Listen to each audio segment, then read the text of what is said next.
Cuánto gozo hay en nuestro corazón, mis hermanos, de esta mañana volver a reunirnos para adorar y exaltar al Rey de nuestro corazón. El Rey David dijo: yo me alegré con los que me decían, a la casa de Jehová iremos. El estar en la presencia del Señor como pueblo debe producir en cada uno de nosotros gozo, alegría. La invitación es que en esta mañana tú te goces con tu amado.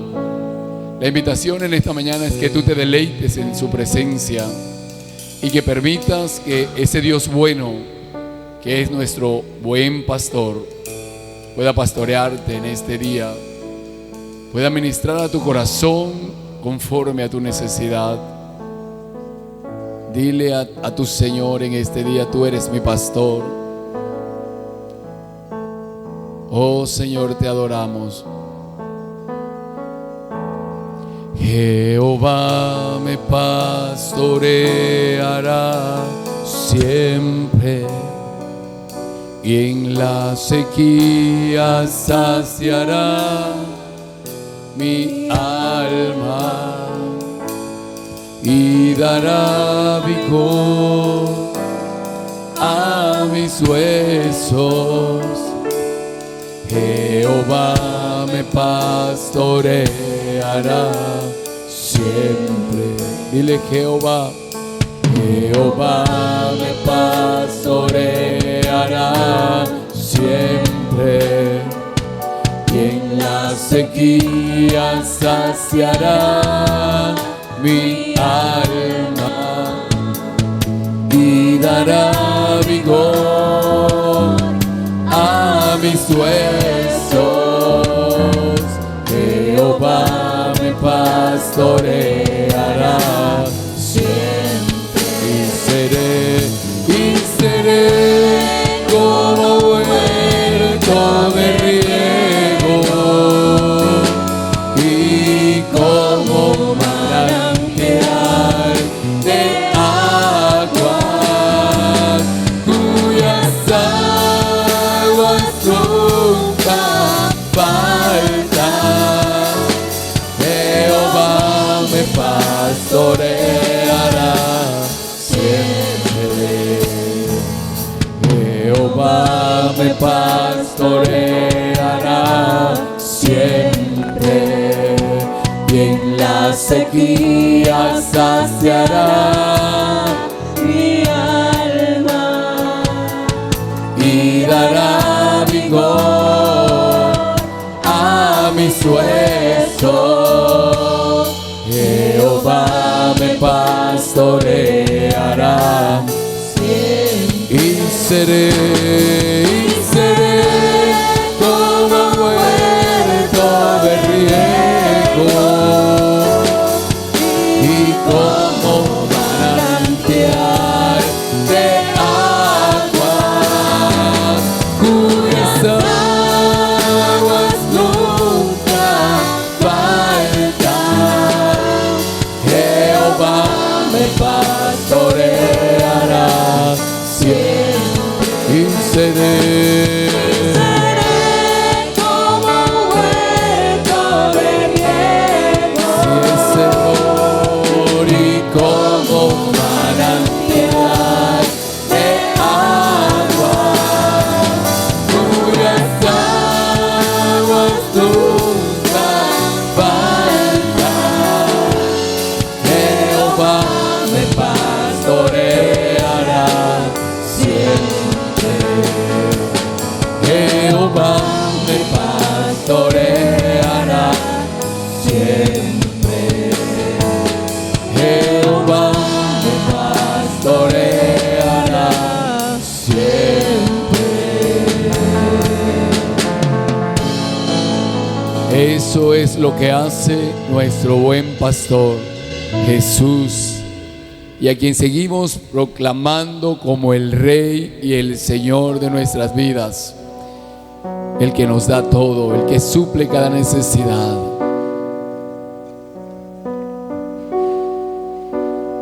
El Señor es mi Rey, mi todo. El Señor es mi luz.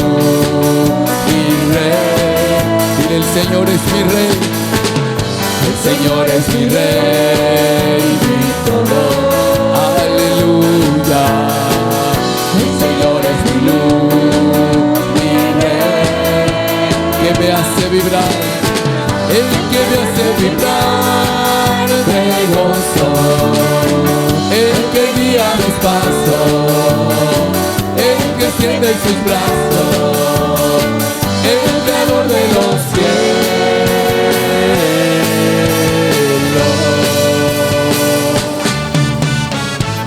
El Señor es mi Rey, mi todo. Aleluya.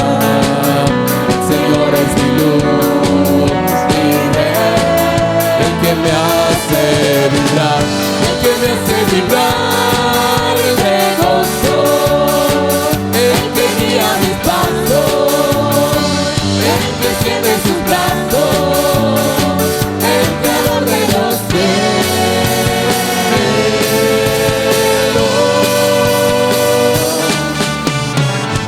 El Señor es mi Rey, mi todo.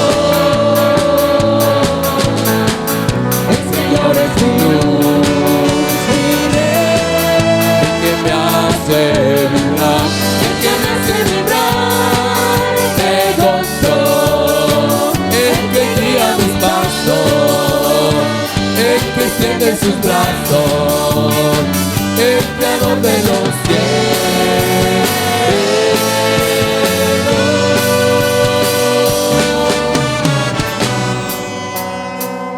Así es, Señor. Tú nos haces vibrar de gozo, de alegría. Has cambiado nuestro lamento en baile y nos has ceñido de alegría. Mis hermanos, el Señor les continúe bendiciendo en este día.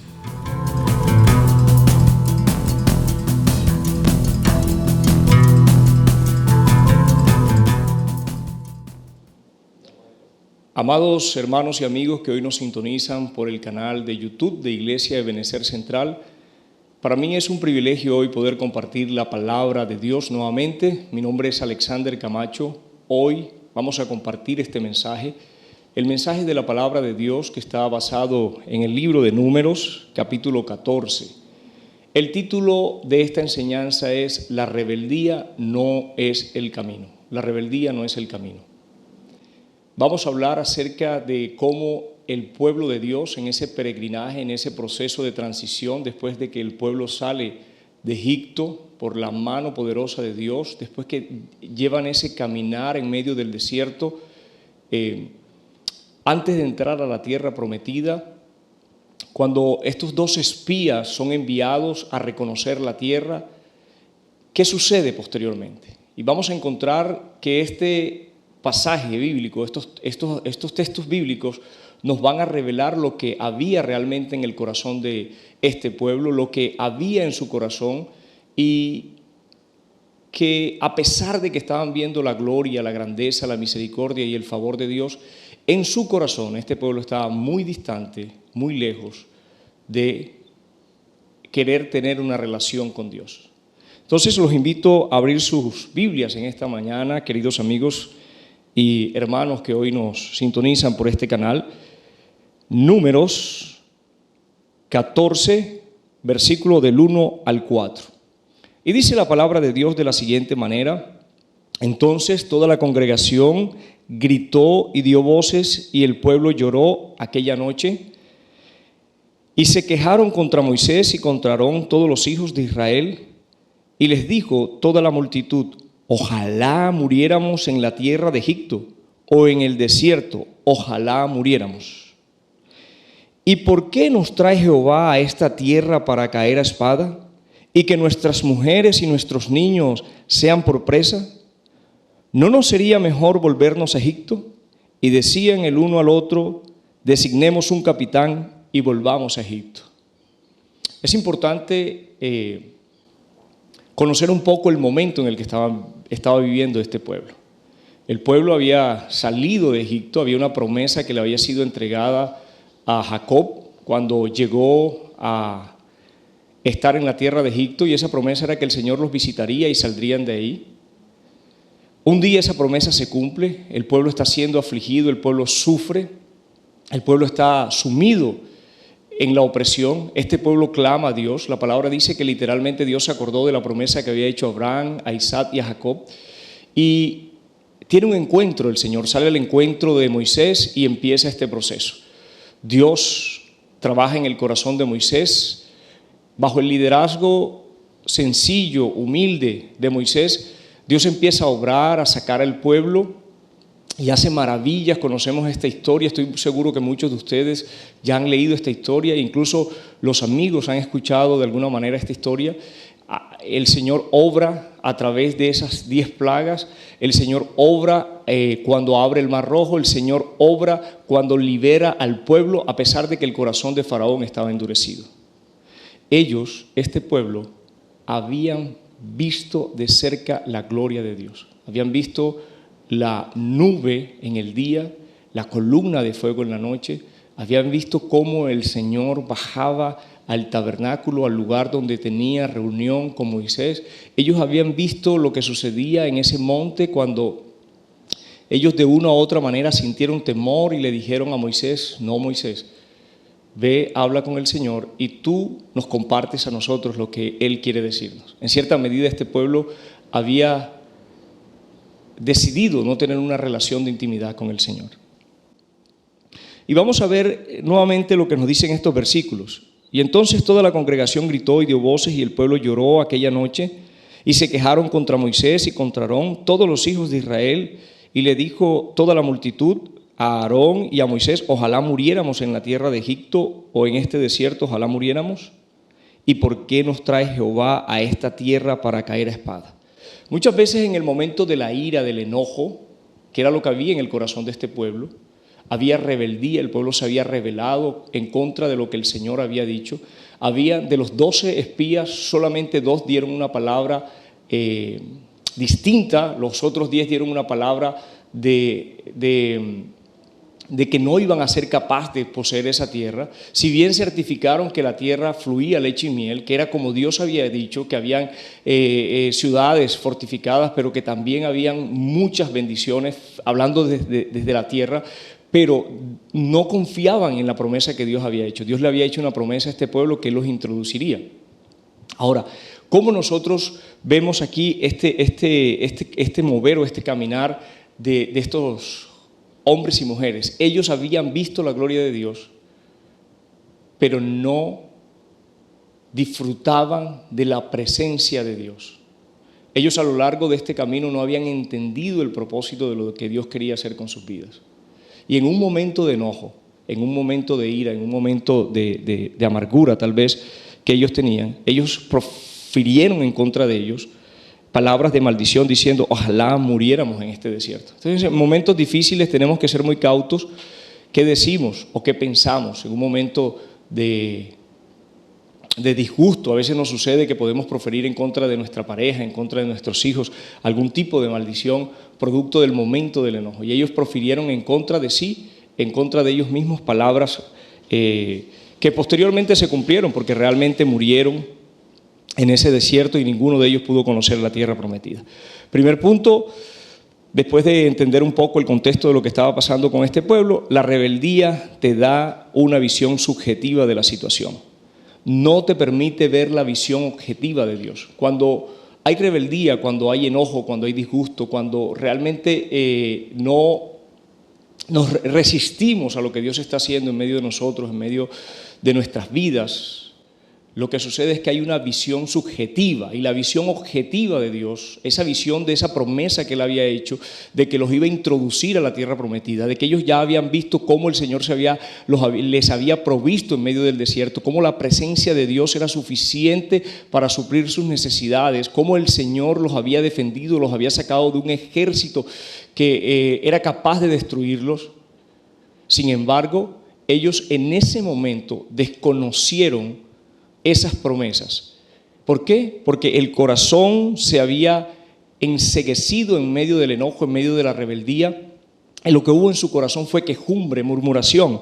Entonces eso quitó la visión objetiva de Dios, quita la visión objetiva de Dios. Y esa visión objetiva de Dios es la que nos permite seguir confiando. Cuando usted cree plenamente en lo que Dios ha prometido, en las promesas que Él ha hecho a su vida, usted puede permanecer independientemente a las circunstancias que se estén dando, usted puede permanecer confiado en lo que Dios quiere. Iglesia, estas personas veían la presencia de Dios, Dios se movía en medio de ellos, sin embargo su corazón estaba lejos, estaba distante de tener una relación con Dios. Eso implicó que este pueblo sintiese dolor y sintiese mucho temor, porque 10 de los espías habían dicho que había tierra de gigante, que las ciudades, las murallas llegaban hasta el cielo, pero desconocieron todo lo que el Señor había hecho en medio de la nación egipcia para sacarlos con su brazo poderoso, con amor. Dice la palabra que ninguno, ni los pequeñitos, nadie se había perdido porque el Señor así lo había hecho. El Señor les había guardado. Nosotros como iglesia sabemos que Dios está en medio de nosotros, que Dios nos acompaña, que sigue obrando, que en medio de tantas dificultades y tantas circunstancias que vive nuestra sociedad y que vivimos en este tiempo, Dios sigue obrando, Dios sigue moviéndose. Y lo lindo es que Dios nos ayuda a entender sus planes, nosotros como iglesia. La palabra de Dios, cuando quiera llegar a tu corazón perder esa confianza o dejar de creer en lo que Dios ha prometido, en lo que Dios te ha dicho, si Dios lo dijo, Él lo va a cumplir, Él lo va a hacer. La palabra de Dios me dice que en Isaías 55, versículos 8 y 9, la palabra dice: porque mis pensamientos no son vuestros pensamientos, ni vuestros caminos mis caminos, dijo Jehová. Como son más altos los cielos que la tierra, así son mis caminos, más alto que vuestros caminos, y mis pensamientos más que vuestros pensamientos. Es difícil que nuestra mente finita, nuestra mente limitada pueda abarcar la plenitud, la omnisciencia, la omnipotencia, pueda abarcar el amor, el poder, el señorío del Señor. A veces no entendemos, puede que no comprendamos por qué estamos atravesando por algún proceso, algún desierto, pero aún en medio de ese desierto, aún en medio de esa situación difícil, aún en medio de ese momento, debemos seguir confiando en el Señor. No podemos permitir que la frustración, que tal vez el sentimiento de enojo, aquel sentimiento contrario llene nuestra vida de rebeldía.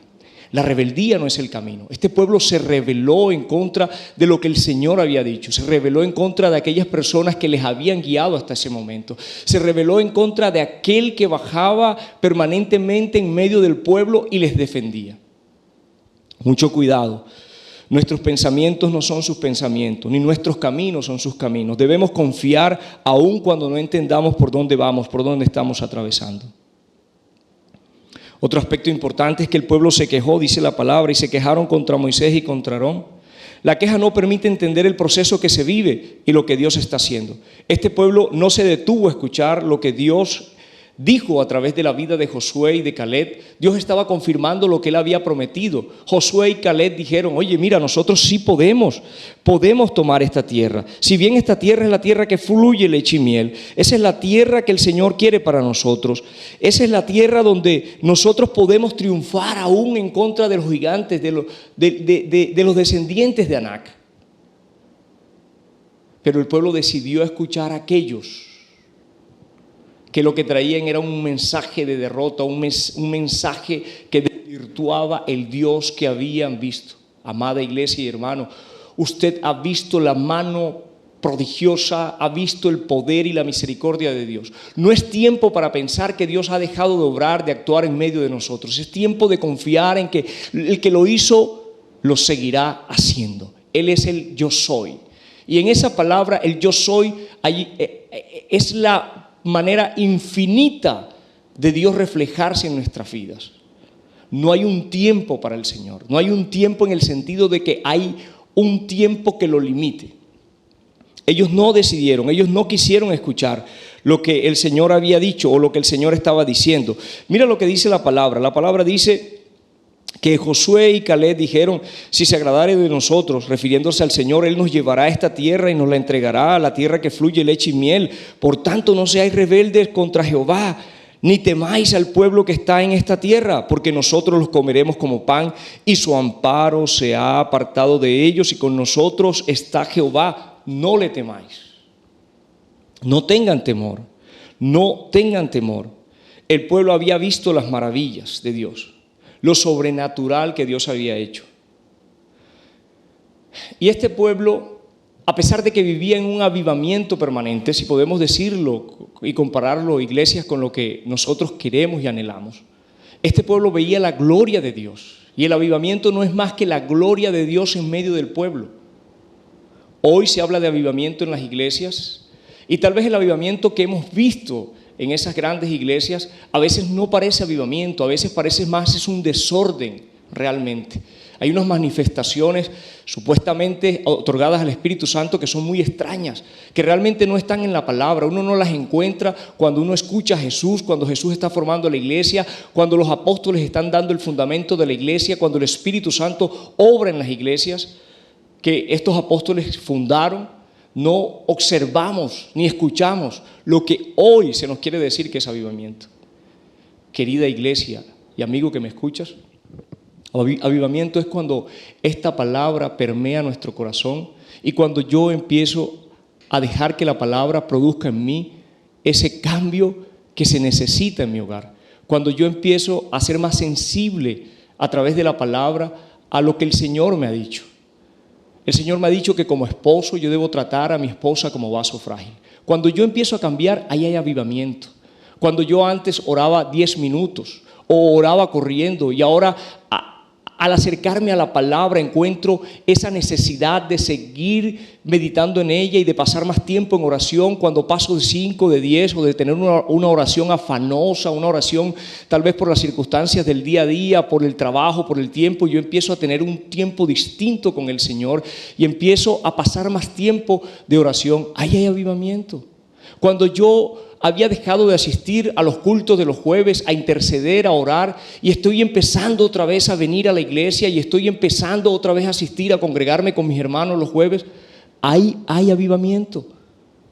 Cuando esa palabra a la que yo me expongo, cuando esa palabra que es predicada desde el púlpito empieza a convencerme de pecado, de justicia y de juicio a través del Espíritu Santo, esa es la obra del Espíritu Santo realmente. Ahí hay avivamiento cuando yo puedo arrepentirme de mi pecado, cuando yo puedo apartarme de él. Hay avivamiento. En cosas pequeñas que Dios nos permite, en victoria pequeña, en victorias grandes que el Señor nos permite. Ahí hay avivamiento. Cuando yo vengo orando por un hijo que es rebelde, que tiene un corazón que se ha endurecido y el Señor empieza a obrar y yo veo cambios en la vida de mi hijo. Ahí hay avivamiento. El Señor está obrando. Iglesia, el avivamiento no es lo que tal vez a veces pensamos que pueda llegar a ser como el día de Pentecostés, algo sobrenatural, algo extraordinario. Sí es algo sobrenatural, pero no necesariamente tiene que ser aquellos que hemos visto tal vez o que se nos ha vendido, que es un tema de iglesia, de templo, donde van a suceder cosas y la gente va a caer y la gente va a saltar y van a suceder cosas. No, avivamiento es cuando el corazón nuestro empieza a producir cambios necesarios para la edificación del pueblo de Dios, pero también para vivir como hemos sido llamados. Cuando yo le doy el lugar que merece mi familia, cuando yo como padre empiezo a asumir el sacerdocio y empiezo a restaurar el altar de intimidad con el Señor, ahí hay avivamiento. Estos hombres y mujeres que vivían en medio del avivamiento, en medio de la gloria de Dios, en medio de esa presencia, de esa Shekinah, no le daban el valor, no lo apreciaban. Iglesia, a veces hoy en día a nosotros nos pasa así.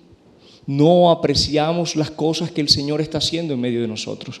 Pensamos que esas cosas que son pequeñas no merecen el valor.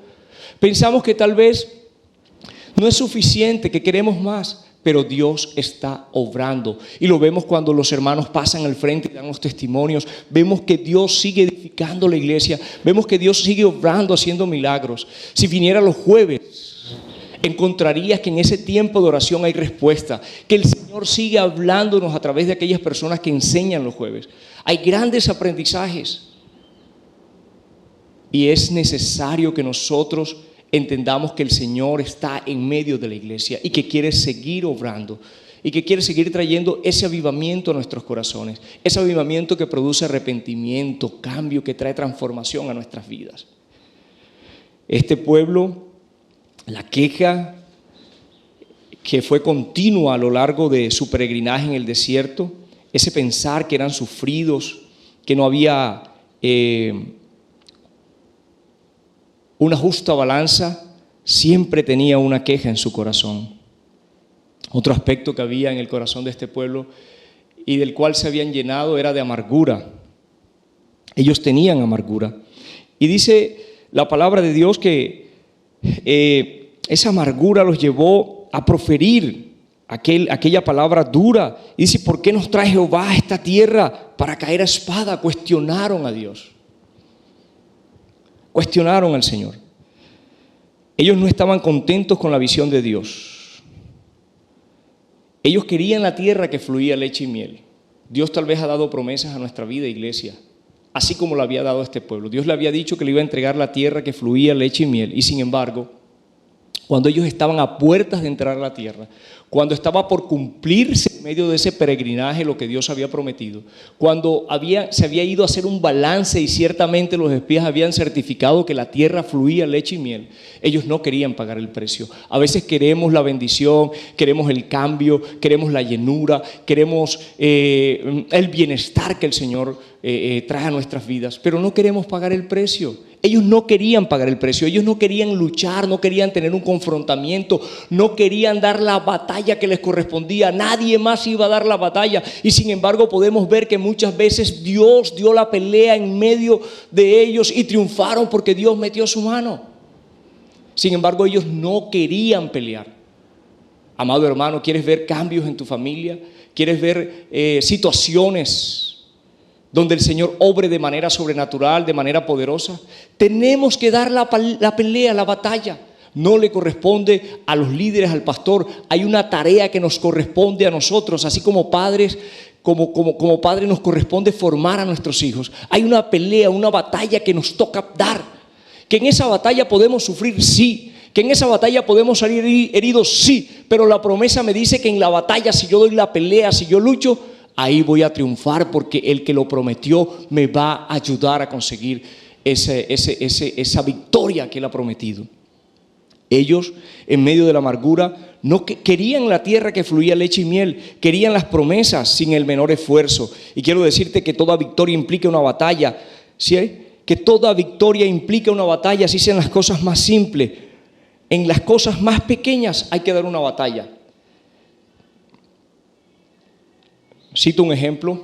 Hay un teólogo, maestro y pastor que de hecho enseña en un seminario, y él dice que normalmente cuando él llegaba a hacer los parciales, los estudiantes decían que ojalá, profesor, el parcial no fuera difícil. Y yo creo que muchos de nosotros alguna vez, y nuestros hijos, en algún momento nosotros le dijimos a los profesores, oiga, profe, no vaya a echar ese parcial difícil, complicado. Y él dice que no hay parciales ni difíciles ni fáciles, sino que solamente hay personas que estudian y otros que no estudian. Hay personas que hacen lo que les corresponde hacer, se preparan, se enfrentan al parcial y lo ganan, y hay otras personas que a los 5 minutos después de leer las preguntas están mirando, pensando, mirando el techo y para todas partes. No lo van a ganar ese parcial porque no se han preparado. Nosotros tenemos que seguir preparándonos en la palabra. Tenemos que seguir viviendo la palabra. Es la palabra la que nos ayuda. En el mes de octubre tuvimos el mes de la Biblia, el mes de la palabra. Y como decía nuestro pastor, la Biblia, la palabra tiene que ser permanente. Y así como recibimos en las enseñanzas, la palabra tiene que estar en nuestra vida, tiene que estar en nuestro diario vivir. Y reflexionábamos sobre el Salmo 119 y veíamos cómo el corazón de este varón que escribió este salmo dice en el versículo 15 y 16, dice, en tus mandamientos meditaré, más de la Biblia, más de la palabra, consideraré tus caminos, me regocijaré en tus estatutos, no me olvidaré de tus palabras. Y este salmo, en el Salmo 119, encontramos que este varón le expresa al Señor la importancia de esa meditación, de permanecer en la palabra, de poder descansar en ella. El apóstol Pablo, cuando le escribe a su discípulo y le dice que le traiga el capote, le dice, pero mayormente los pergaminos. Pablo estaba preso, Pablo estaba pasando por un momento difícil, tal vez estaba próximo a morir y él sabía. Sin embargo, le pide a su discípulo que le traiga los libros, que le traiga los rollos, porque Pablo no había cesado en su corazón el deseo de seguir conociendo cuál era la voluntad de Dios, de seguir inquiriendo en la palabra, de seguir meditando en ella, de seguir viviendo en ella. Miren esa situación, preso, limitado, y sin embargo, tal vez en el ocaso de su ministerio, próximo a ser sacrificado, y este varón dice: tráeme la palabra, la necesito, quiero seguir meditando en ella. Querido amigo y iglesia que me escuchas, nosotros hoy tenemos el sumo sacerdote, tenemos a Jesús, ese mediador entre el Padre y nosotros. Jesús, el sumo sacerdote que fue probado en todo pero que no pecó. Jesús, aquel que ha prometido que estaría con nosotros todos los días hasta el final del tiempo. Es necesario que permanezcamos confiados en lo que Dios ha prometido. Dijo entonces el Señor: por cuanto este pueblo se me acerca con sus palabras y me honra con sus labios, pero aleja de mí su corazón y su veneración hacia mí es solo una tradición aprendida de memoria. Como lo dije, este pueblo cuando estaba en el desierto, cuando llegó al monte y ese monte, la presencia del Señor bajó y había oscuridad y había relámpagos y la voz de Dios era como trueno, ellos dijeron, como nos ha sido enseñado, ellos dijeron: no queremos tener relación, no queremos acercarnos, tal vez vayamos a morir. Mira, habla tú con Dios y cuando Él haya hablado contigo, tú vienes y nos dices qué es lo que Él quiere. El pueblo se negó a tener relación con Dios. A veces pensamos que esa labor de inquirir, de luchar, de permanecer en la palabra, de buscar, de pasar tiempo de oración, de querer crecer, eso es más de los pastores, es más de los líderes. No, para mí lo que recibo el domingo es suficiente, o tal vez el poquito tiempo que le dedico. Yo quiero decirte que no, es necesario que tengamos una relación desde el corazón, desde aquí. Y esa relación desde el corazón implica devoción. Y esa devoción implica búsqueda, implica un deseo permanente de querer conocer y estar en la presencia de Dios. Este pueblo de labios me honra. Y realmente era lo que pasaba con este pueblo que estaba en ese proceso de peregrinaje. Ellos tenían una relación de labios, pero no tenían una relación desde el corazón. La quejumbre del pueblo hacia Moisés y Aarón los llevó a olvidarse de que estos dos varones eran las personas que Dios había usado para sacarlos de la esclavitud.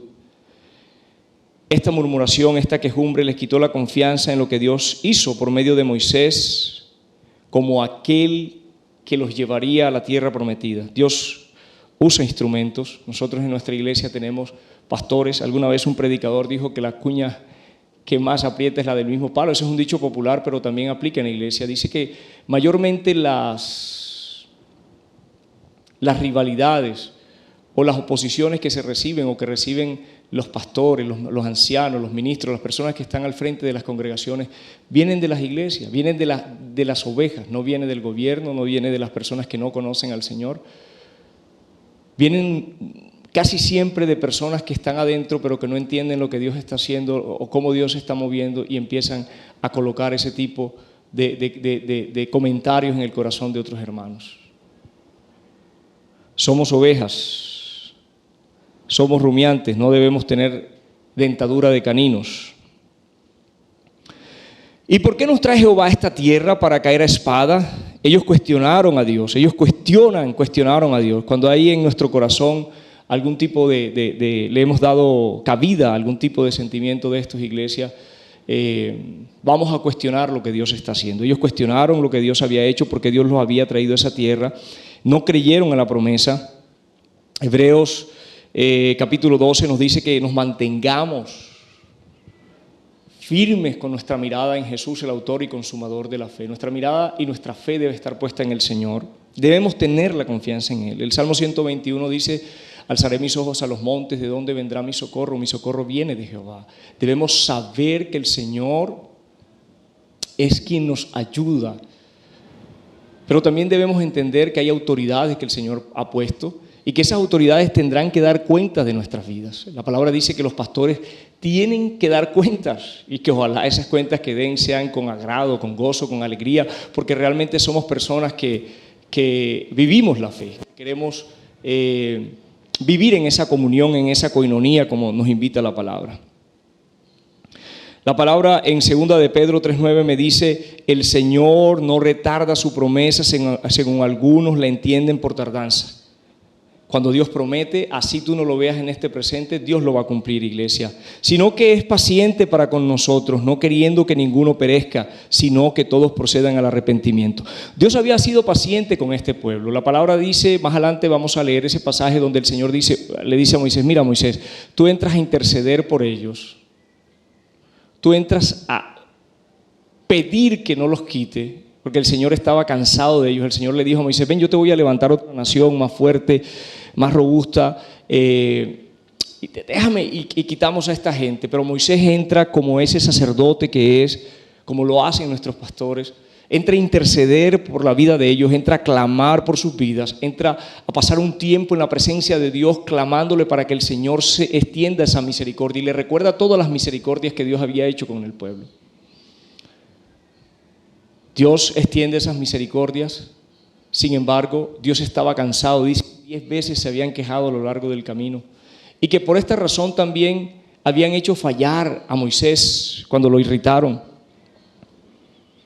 Muchas veces necesitamos nosotros ser sencillos, ser humildes, confiar en esas promesas que Dios ha hecho, ser pacientes. Porque Dios es paciente para con nosotros, no queriendo que ninguno perezca. Querido amigo, que tal vez has vivido una vida un tanto desordenada, que has vivido una vida sin reconocer a Dios, que has vivido una vida como has querido y has pasado por situaciones difíciles y tal vez tú mismo te has dicho: oye, yo pensé que en esta me quedaba, yo pensé que hasta aquí llegaba, y Dios ha extendido su misericordia sobre tu vida. No creas que es porque Dios no puede hacer un juicio sobre nosotros. Cuando fallamos, Dios lo hace. Sin embargo, Él extiende sus misericordias porque Él no quiere que nadie se pierda, sino que todos los hombres procedan al arrepentimiento. Jesús dijo: en la casa de mi Padre muchas moradas hay, y nosotros estamos expectantes de la venida del Señor. Estamos a la expectativa de lo que el Señor va a hacer. Y dice: en la casa de mi Padre muchas moradas hay, dice el Señor. Si así no fuera, yo os lo hubiera dicho. Voy pues a preparar lugar para vosotros. Si me fuere y os preparare el lugar, vendré otra vez y os tomaré a mí mismo, para que donde yo estoy, vosotros también estéis. Mira qué linda promesa la que el Señor ha hecho en nuestras vidas. Y esa promesa es la que nos tiene que ayudar a permanecer aún en medio de las situaciones difíciles que podamos estar viviendo y guardar nuestro corazón. La palabra dice: de toda cosa guardada, guarda tu corazón. Es ahí donde nosotros debemos permanecer, o donde el Señor debe permanecer, donde debemos permanecer confiados en esta promesa. Él dijo que vendría. Y para unos, ese proceso va a llegar más temprano porque vamos a partir en el Señor. Y para otros tal vez verán el tiempo del rapto. No sabemos. Sin embargo, sea de una o de otra manera, debemos permanecer confiados en Él. Mantengamos firmes sin dudar en la esperanza de la fe que profesamos, porque Dios cumplirá la promesa que nos ha hecho. Hebreos 10:23, esa promesa que Dios dio, que estaríamos reunidos con nuestro Señor, que estaríamos en esa eternidad disfrutando y pudiendo hacer esa labor de adoración para la que hemos sido creados. Él es firme y cumplirá esa promesa. Ellos también dijeron: nuestras mujeres y nuestros niños serán por presa. Esa amargura les impidió ver al Dios omnipotente, esa rebeldía les impidió ver a ese Dios que era suficiente, su defensor, su libertador, el gran yo soy, que les había sido presentado con maravillas, prodigios, señales, que había hecho obra poderosa. Iglesia, este pueblo había menospreciado esa fidelidad, ese mover de Dios en medio de ellos. Hoy tenemos la fidelidad del poder del Señor. Mateo capítulo 8, versículo 25 y 27 dice: y vinieron sus discípulos y le despertaron diciendo: Señor, sálvanos, que perecemos. Él les dijo: ¿por qué teméis, hombres de poca fe? Entonces, levantándose, reprendió a los vientos y al mar, y se hizo grande bonanza, y los hombres se maravillaron diciendo: ¿qué hombre es este que aún los vientos y el mar le obedecen? Él sigue en medio de nuestras vidas. Tal vez vamos a pasar por una cuesta, vamos a pasar por algo empinado. Hay situaciones difíciles tal vez al interior de nuestra familia. Hay situaciones tal vez en nuestro lugar de trabajo. Hay tal vez una situación difícil en lo económico. Hay una situación difícil en algún tema de salud. Tal vez viene una cuesta empinada que va a probar nuestra fe, a probar qué tanto realmente confiamos en esas promesas que Él ha dicho, que el Señor ha dicho. Pero debemos estar seguros que así como estuvo en la barca con estos discípulos y el Señor obró y hubo gran bonanza, aún en medio de nuestras vidas, en medio de esas situaciones, Él sigue obrando y Él seguirá trayendo esa bonanza y podemos confiar. Nuestros hijos no quedarán, nuestra esposa, nuestro cónyuge, nuestra familia, la iglesia no quedará avergonzada porque tenemos ese Dios que trae la victoria en medio de su pueblo. Es mantenernos confiando en Él. Venid a mí todos los que están trabajados y cargados y yo los haré descansar. Cuando nos sintamos con esas cargas pesadas, donde no sintamos fuerza, donde tal vez nuestro corazón esté un poco dolido por la situación que estamos pasando, podemos ir a Él y descansar en Él y dejar esa carga pesada. Y poder descansar en Él nos da la confianza de lo que el Señor está haciendo. Este pueblo en su corazón dijo: ¿no será mejor volvernos a Egipto? Cuestionaron lo que Dios estaba haciendo y ellos dicen: ¿no será mejor volvernos a Egipto? Oye, era mejor como vivíamos allá. De hecho, hay un pasaje donde ellos dicen en Números capítulo 11 versículo 4, miren lo que ellos dicen: y la gente extranjera que se mezcló con ellos tuvo un vivo deseo. Vamos a leer aquí esta primera parte. Y la gente extranjera, sí, cuando el pueblo de Israel salió de Egipto, se vinieron egipcios con ellos. Y hay que entender que este pueblo, al igual que nosotros cuando vivíamos en el mundo, era un pueblo que estaba viciado, que había idolatría en su corazón, que se había contaminado con la manera en cómo expresaba esta nación egipcia su vida. Tal vez ellos habían interiorizado muchas cosas de la cultura egipcia. Y estos egipcios que se vinieron, que vieron la gloria de Dios y se vinieron, no se había producido un cambio en sus corazones. Y estos hombres, dice la palabra, que tuvieron un vivo deseo, un deseo carnal. Ellos querían algo para satisfacer su carne, su ego. Y ellos, en ese deseo que tenían de comer específicamente, contaminaron a los hijos de Israel, los cuales también volvieron a llorar. Y dijeron: ¿quién nos diera de comer carne? Nos acordamos del pescado que comíamos en Egipto, de balde, de los pepinos, de los melones, de los puerros, de las cebollas y de los ajos. Miren qué paradójico. Ellos dicen que comían de balde. Esa palabra de balde significa de gratis, sin mayor esfuerzo. O sea, ya teníamos carne, teníamos pescado, teníamos melones, teníamos puerros. Y aquí en el desierto apurado lo que tenemos es el maná. Y hay dificultades, pero la presencia de Dios estaba con ellos. La bendición, querido hermano, no es la promesa. La bendición no es la tierra que fluye leche y miel. La bendición es que en ese peregrinaje, mientras vamos a esa tierra prometida, mientras llegamos a la plenitud, al carácter de Cristo y somos llevados a la presencia de Él, podamos nosotros disfrutar esa presencia en medio de nosotros. La bendición no es lo que vamos a recibir. La bendición es que en ese proceso, en ese caminar, podamos disfrutar de la gracia, de la gloria, de la presencia de Dios. Y estos hombres decían que de balde lo habían recibido, pero la palabra me dice a mí que no era así. La palabra me dice a mí en Éxodo capítulo 1.